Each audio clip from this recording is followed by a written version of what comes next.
Hello everyone, welcome on conceptual study point. आज हम इस वीडियो में करने वाले हैं chi square. Non parametric test हैं, हम उनके अंदर सबसे पहले जो अब करने वाले हैं वो काई स्क्वायर। चलिए शुरू करते हैं डेफिनेशन से। तो क्या है, आप क्या लिखेंगे, आप क्या समझते हैं काई स्क्वायर से? काई स्क्वायर एक सबसे पहले हमने आपको बताया कि ये नॉन पैरामीट्रिक टेस्ट है, हाइपोथेसिस टेस्टिंग के लिए यूज़ किया जाता है। तो आपने डेफिनेशन के अंदर भी यही लिखना है कि it is a non parametric test of hypothesis testing, या फिर आप कह सकते हैं एक स्टैटिस्टिकल प्रोसीजर है जो कि डिटरमाइन करेगा डिफरेंस बिटवीन ऑब्जर्व्ड और expected data. Means observe data और एक्सपेक्टेड डाटा के दोनों के बीच के डिफरेंस को फाइंड आउट करता है। ये आप इसकी डेफिनेशन के अंदर राइट डाउन कर सकते हैं।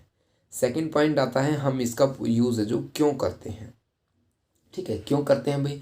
क्योंकि ये हमारी ना मदद करता है फाइंड आउट करने के लिए क्या जो डिफरेंस निकाला है हमने, या जो जो डिफरेंस है दो कैटेगरियल वेरिएबल्स के अंदर, वो बाय द डिफ़ॉल्ट चांस के थ्रू है, बाय ड्यू टू चांस और ए रिलेशनशिप बिटवीन देम, या फिर उनके बीच में कोई हकीकत में ही कोई रिलेशनशिप एग्जिस्ट करती है, कोई लिंक है उनके बीच में।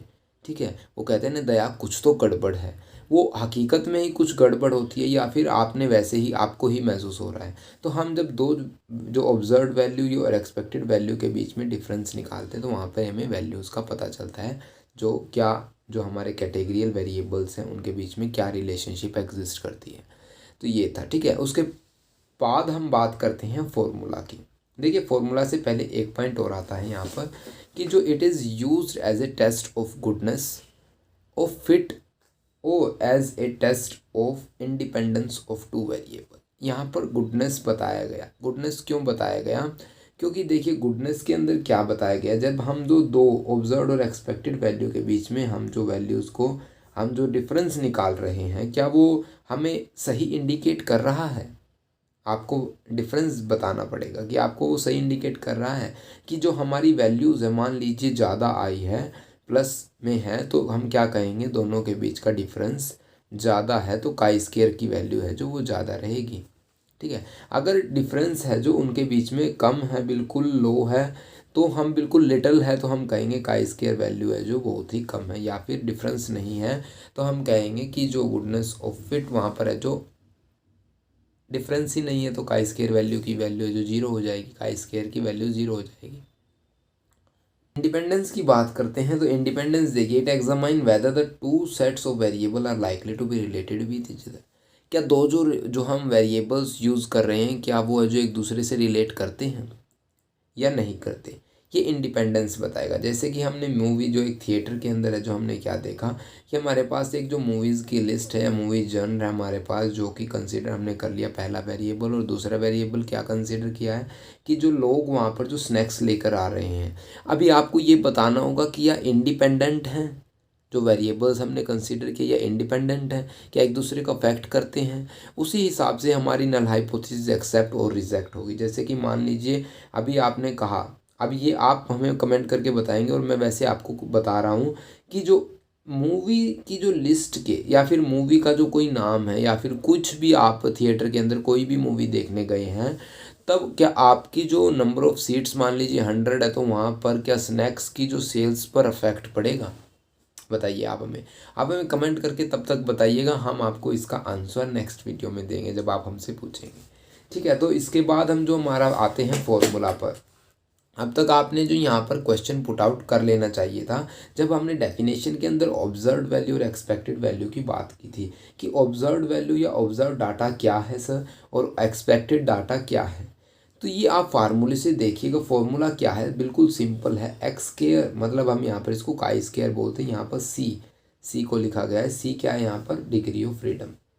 ठीक है, और फॉर्मूला क्या रहेगा? समेशन, ज़ीरो नहीं है यहाँ पर, ये ओ है जिसको हम ऑब्जर्व्ड वैल्यू कहते हैं, माइनस एक्सपेक्टेड वैल्यू को डिनोट किया गया ई से, उसका स्क्वायर अपॉन डिवाइड जिसको हम कहेंगे, और ई एक्सपेक्टेड वैल्यू से डिवाइड कर देंगे। ये बिल्कुल सिंपल फॉर्मूला है हमारा काई स्क्वायर निकालने का।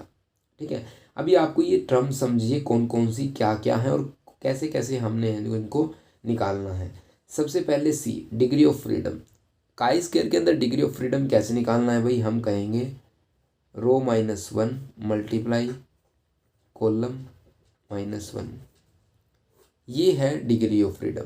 अब हम जिस न्यूमेरिकल के अंदर जाएंगे वहाँ पर आपको डिग्री ऑफ फ्रीडम भी देखने को मिलेगा, क्योंकि न्यूमेरिकल पोर्शन करना बहुत ज़रूरी है। एग्ज़ाम के अंदर न्यूमेरिकल पोर्शन आ जाता है तो आप वहाँ पर है जो न्यूमेरिकल कीजिएगा, एग्ज़ाम के अंदर जो मार्क्स नहीं कटेंगे आपके, अगर आपका आंसर ठीक रहेगा तो। ओ यहाँ पर ऑब्जर्व्ड वैल्यू है, ई यहाँ पर एक्सपेक्टेड वैल्यू है, जो हमने डेफिनेशन के अंदर टर्म यूज़ की थी। ऑब्जर्व्ड और एक्सपेक्टेड वैल्यू का डिफरेंस निकालना है, काई स्क्वायर की वैल्यू है, यही इसका फॉर्मूला, यही इसकी डेफिनेशन, यही इसकी अजम्पशंस जो भी हैं, सब कुछ यही है। आप सिर्फ फॉर्मूले पर फोकस कीजिए, सब कुछ आपको आ जाएगा। अभी ऑब्जर्व्ड वैल्यू क्या है, आपने अभी तक नहीं पूछा हमसे। तो ऑब्जर्व वैल्यू क्या है भाई, आर दोज जो कि आप खुद गैदर करेंगे। इट मीन्स जो आपको जो एग्ज़ाम के अंदर गिवन होगी वो ऑब्जर्व वैल्यू होगी, जिसको आप ऑब्जर्व कर सकते हैं। एक्सपेक्टेड वैल्यू क्या होगी, आप उसको निकालेंगे। Expected value are the frequencies expected based on null hypothesis के ऊपर आधारित होती है। तो ऐसे ही अब हम एक्सपेक्टेड वैल्यू का फॉर्मूला क्या रहेगा, ये अब हम चलेंगे न्यूमेरिकल पोर्शन पर। तो अब चलिए बात कर लेते हैं काई स्क्वायर की। ये हमारी स्टेटमेंट रहेगी। स्टेटमेंट हम राइट डाउन कर देते हैं, male female agree undecided decided और जो भी हमारा है जो डिसएग्री रहेगा। ठीक है, यहाँ पर हमने टोटल इसलिए कर दिया क्योंकि इसके मदद से ही हम यहाँ पर है जो observed value sorry expected value को फाइंड आउट करेंगे। देखिए यहाँ पर मैंने ना ऑब्जर्व्ड वैल्यू बिल्कुल गोल सर्कल में लिख रखी है, ऑब्जर्व्ड वैल्यू है ये। ठीक है, फॉर्मूला कौन सा यूज़ करेंगे, देखिए फॉर्मूला कौन सा यूज़ करेंगे, जो हमने पीछे बताया आपको, एक्स स्क्वायर काई स्क्वायर जिसको बोलेंगे समेशन ओ माइनस ई का whole square divided by expected value. Observed value बता दी है, एक्सपेक्टेड वैल्यू बता दी है, तो एक्सपेक्टेड वैल्यू कैसे निकालेंगे हम, इसकी भी एक टेबल बनाएंगे।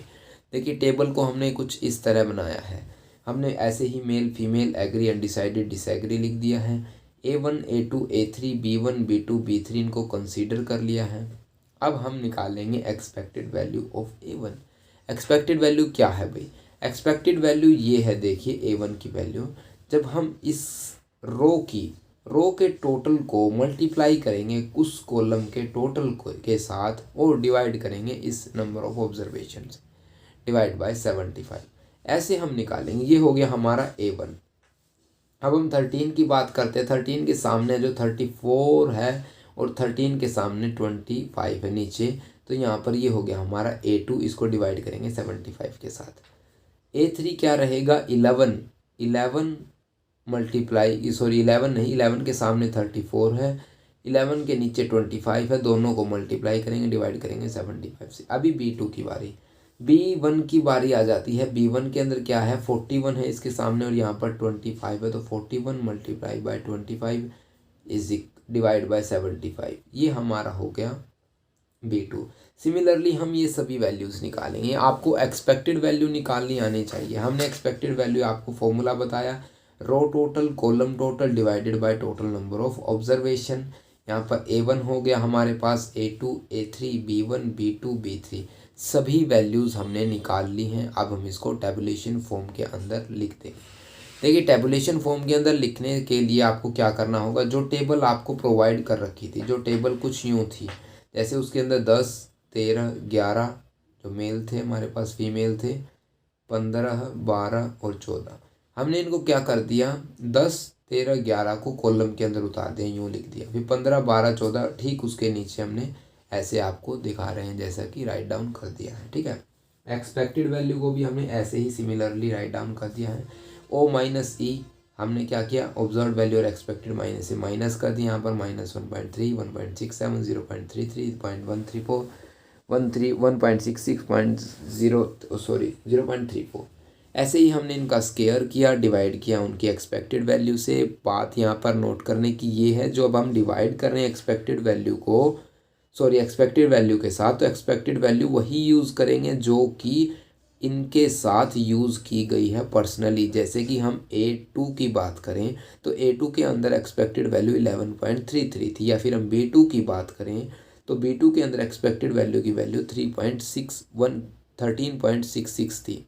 ठीक है, तो ये बात आपको नोट करनी रहेगी, क्योंकि इन्हीं पॉइंटों पर है जो गलतियां हो जाती हैं अक्सर। और यहाँ पर आपका जो आंसर आने लग गया है, आपने सभी को सोल्व कर लिया और यहाँ पर ऐड कर दिया है यहाँ पर इसको, और ये हमारा आ गया है काई स्क्वायर की वैल्यू।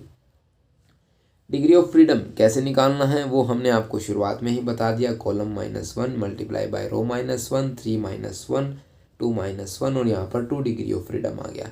जैसा कि अब हम डिग्री ऑफ फ्रीडम निकालने के बाद क्या होता है, हमारे पास है जो आ जाता है टेबल। क्या आपको टेबल पढ़ना आता है? तो देखिए, critical value of the chi square distribution with D degree of freedom, यहाँ पर हमारे पास पूरी की पूरी टेबल है। अलग अलग हमारे पास जो क्रिटिकल वैल्यूज़ दे रखे 0.05, 0.01, 0.001, यहाँ पर सभी की जो डिग्री ऑफ फ्रीडम दे रखी है। हमने देखनी है 2 पर, तो हम यहाँ पर 2 पर देख रहे हैं। देखिए 0.05 पर है जो 5.991, 9.2110 और 13.816, ऐसे मतलब यहाँ पर जो डिग्री ऑफ फ्रीडम है जो 0.75 से सभी ज़्यादा ही हैं। तो हमारे पास क्या रहेगा, जो कैलकुलेटेड वैल्यू वो कम है। ठीक है, कैलकुलेटेड वैल्यू कम है क्रिटिकल वैल्यू से, तो हमारी H0 रिजेक्ट हो जाएगी। इट मीन्स H1 है जो एक्सेप्ट हो जाएगी। ये था हमारा काई स्क्वायर की जो काई स्क्वायर न्यूमेरिकल का आंसर। ठीक है, तो ये न्यूमेरिकल था भाई। न्यूमेरिकल आप ध्यान से कीजिएगा क्योंकि एग्ज़ाम के अंदर न्यूमेरिकल का मार्क्स कटते नहीं अगर आप सही करते हैं।